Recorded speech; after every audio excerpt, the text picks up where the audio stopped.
ಒಬ್ಬ MP ಆಗಿದ್ದವನೋ, minister ಆಗಿದ್ದವನೋ, CM ಆಗಿದ್ದವನೋ, PM ಆಗಿದ್ದವನೋ ಸ್ಥಾಪನೆ ಮಾಡಿದಂಥ ಪಕ್ಷ ಅಲ್ಲ ಇದು. ರಾತ್ರೋರಾತ್ರಿ ಜನಕ್ಕೆ ಗೊತ್ತಾಗೋದಕ್ಕೆ.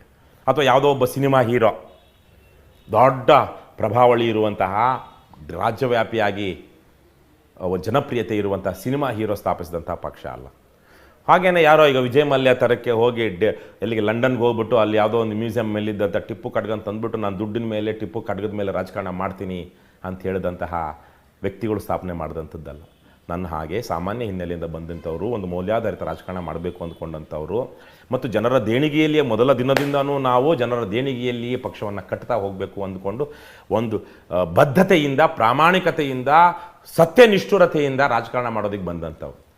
ಇವತ್ತು ಜನರ ನಾಲಿಗೆಯ ಮೇಲೆ ಆಡುವಂತಹ ಪಕ್ಷವಾಗಿ ಬೆಳೆದಿದೆ ಅಂದರೆ, ಇವತ್ತು ನಾನು ಈ T-ಶರ್ಟ್ ಹಾಕ್ಕೊಂಡು ದಾರಿಯಲ್ಲಿ ಹೋಗ್ತಾ ಇರೋ ಜನ ನಿಲ್ಲಿಸಿ, ಸರ್ ತುಂಬ ಒಳ್ಳೆ ಕೆಲಸ ಮಾಡ್ತಿದ್ದಾರೆ ಸರ್, ನಾನು ಡೊನೇಷನ್ ಕೊಡಬೇಕು ಸರ್ ಅಂತ ಬರ್ತಾ ಇದ್ದಾರೆ ಅಂದರೆ ಅದರಿಂದ ಎಷ್ಟೆಲ್ಲ ಪರಿಶ್ರಮ, ತ್ಯಾಗ ಇರಬಹುದು.